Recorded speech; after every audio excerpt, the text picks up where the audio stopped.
दिले आणून दाखवा, काही सांगितलं नाही भाऊ. एक दिवस, फक्त एक दिवस हजेरी घेतली उमेश पाटील आणि हे सगळं केलंय.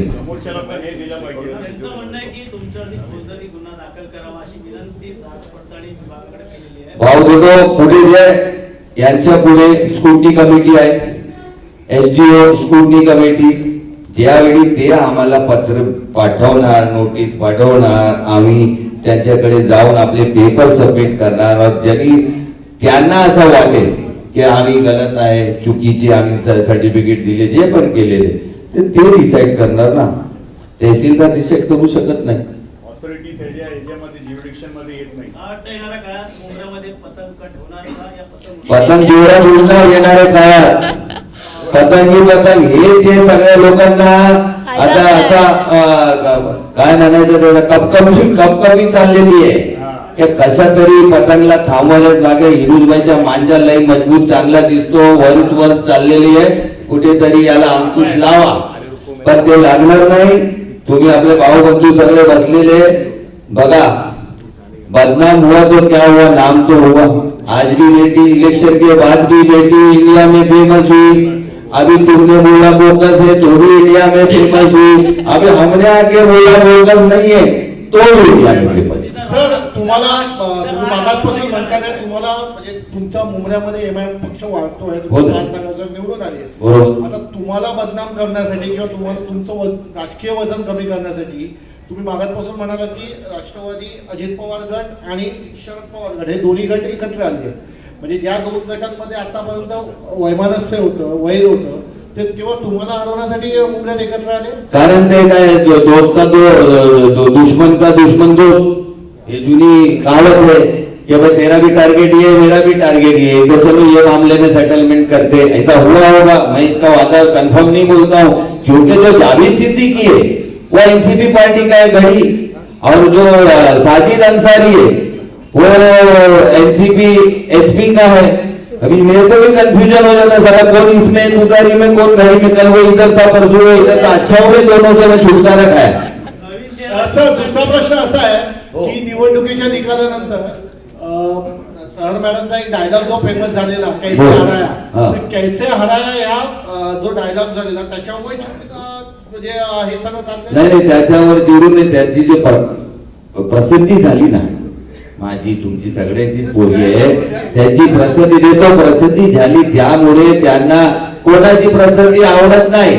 माझ्या पुढे कोणी नाही, मी मुंबईमध्ये चालणार, आम्हीच चालणार आहे. तू मी भाऊ घेऊन सगळा असं चालणार नाही. आता नवीन लोक येणार आहे, नवीन नसल एज्युकेटेड लोक येणार आहे आणि आलेले आहे. या इलेक्शन मध्ये तुम्ही बघा किती नवीन चेहरे कॉर्पोरेशन मध्ये आले. आणि आज जी पद्धतीने काम चालले ठाणे महानगरपालिकेला, पाण्याची तकलीफ, हे तकलीफ, ते तकलीफ, फौरन आवाज उठावे. पहले के जैसा नहीं कि भाई महासभा खत्म हो गई, महासभा खत्म होने के बाद भी मेरे सामने मैं पीछे बैठा था, साहब ने विनोद पवार साहब को आवाज दी, साहब कहाँ जा रहे, रुको, हमारा पानी का मसले में तो बात ही नहीं हुआ. बोलणारे लोक आलेले आता और काम करणारे लोकांना आलेले, म्हणून त्यांना हे आवडत नाही.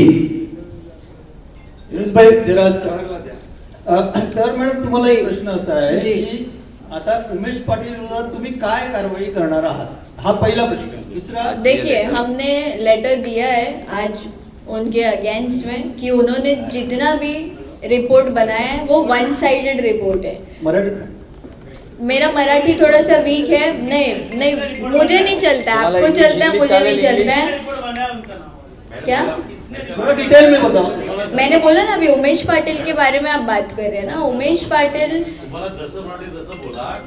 नहीं, पण मी कंफर्टेबल नहीं है सर मराठी में बोलने के लिए. वो थोड़ा ग्रामेटिकल मिस्टेक्स भी हो जाए. आप देखिए, आप सोशली थोड़ा सा अल्हम्दुलिल्लाह फेमस हूँ मैं, और मैं मराठी के लिए ट्रोल नहीं होना चाहती प्लीज, क्योंकि महाराष्ट्र की बहुत ही रिस्पेक्टफुल लैंग्वेज है. मराठी अस्मिता को मुझे कोई ठेस नहीं पहुंचानी, मेरे मुंह से कोई भी एक ग्रामेटिकल एरर निकलने की वजह से. तो प्लीज जिसमें मैं कंफर्टेबल हूँ, और आप मुझे फोर्सफुली बोल भी नहीं सकते कि कोई एक भाषा में बात करो. हाँ, तो मैं हिंदी में कंफर्टेबल हूँ, आप इंग्लिश में कंफर्टेबल है, मैं इंग्लिश में बोलूँ. सर बहुत सारे चैनल्स है, इंग्लिश भी है, हिंदी भी है। चैनल मराठी है। चैनल के बेसिस पे थोड़ी ना हम बात करेंगे। अभी देखो, अभी ऐसा आप क्या बोलेंगे, चॅनल गुजराती आहे तो क्या गुजराती भी सीख आहे, हे असं नाही चालणार भाऊ. आम्हाला मराठी आहे, मी बोलतो पप्पाने किती मला काय बोला? म्हटलं, मीम बनवा, जिम बनवा, जिम बनवा, मला काय नाही. पण कसं काय, मुझे नहीं चलता है ये सब। माझी पण मराठी एकदम परफेक्ट नाहीये, पण शिकलो, पोलिसांनी शिकवलेली आम्हाला, शिकलोय आम्ही. कंप्लेंट आगे होने वाली है। थैंक यू, अच्छा लगा आपने हिंदी में पूछ लिया मेरे से सवाल, थैंक यू। तो हमने यस, उमेश पाटिल सर जो हमारे तहसीलदार हैं, उन्होंने वन साइडेड रिपोर्ट पास की है, तो उसके लिए हमने उनके अगेंस्ट में कंप्लेंट दी है कि उनको सही रिपोर्ट्स आगे आप रखें, क्योंकि उस रॉन्ग रिपोर्ट की वजह से पब्लिकली हमारा बहुत बेइज्जती हो गई है, डिफेम हो गए हम, और वो रॉन्ग एलिगेशंस के बेसिस पे हुआ है।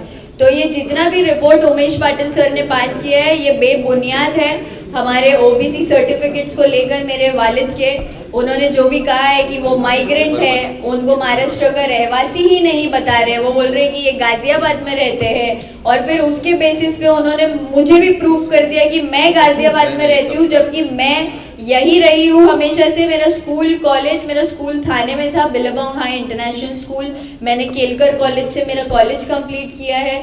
तो ये सभी एलिगेशंस जो उनकी रिपोर्ट में पास किए गए हैं, जो कोशिश कर रहे हैं साबित करने की कि हम माइग्रेंट्स हैं, हम यहाँ के रहवासी नहीं हैं, उस एलिगेशंस को लेकर के हमने अपने एक्शंस लीगली लिए हैं। और we are also issuing a legal notice and initiating criminal proceedings.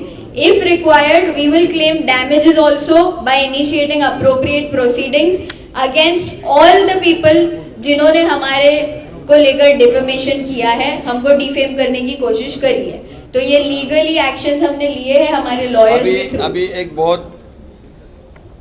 माहिती जो हमने मांगे थे, इसके बारे में बहुत झूठा माहिती अधिकार से रिपोर्ट आया है।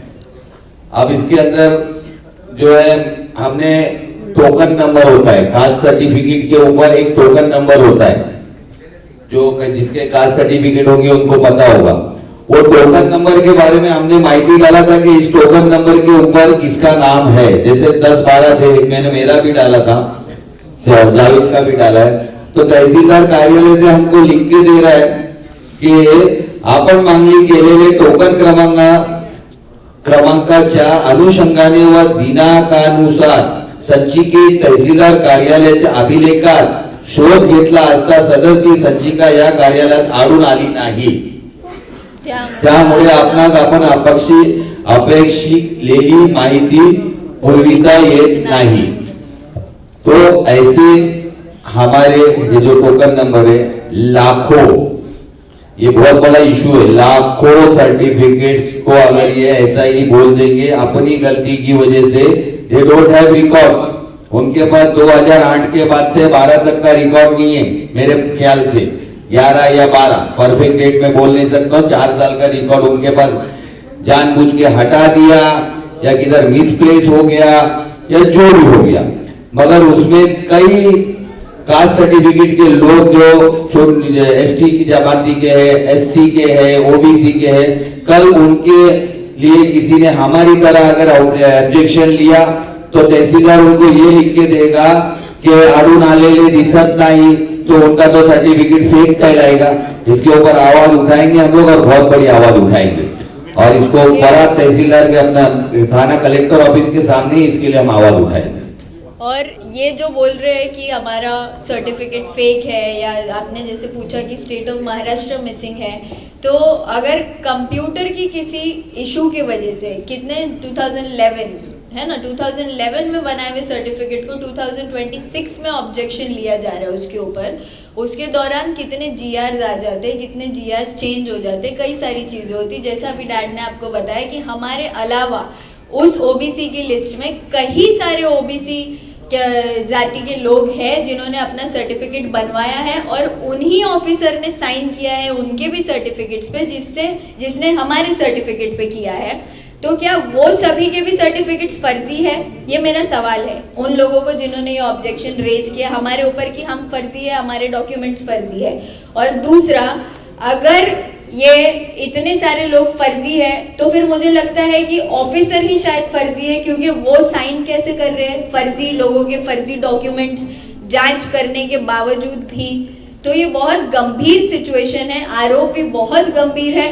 इसको हम इसीलिए लीगली प्रोसेसिंग और इसकी प्रोसीडिंग्स करने की कोशिश कर रहे हैं, क्योंकि हमको लॉफुली और हमको लॉ पे भरोसा है, हमको संविधान पे भरोसा है, हम उसी को लेकर चल रहे हैं। हमने कुछ गलत नहीं किया, ना हमारा कोई एक डॉक्यूमेंट फर्जी है, ना मेरे दादा जिनको वो रॉन्ग प्रूफ करने की कोशिश कर रहे हैं वो भी यहाँ मौजूद है, कोई भी फर्जी नहीं है, ना ही कोई माइग्रेंट है। हाँ, मेरे दादा गाजियाबाद में पैदा हुए हैं, बट वो 1955 से महाराष्ट्र में रह रहे हैं, अपनी स्कूल कॉलेज उन्होंने यही करी है, और मेरे डैड भी।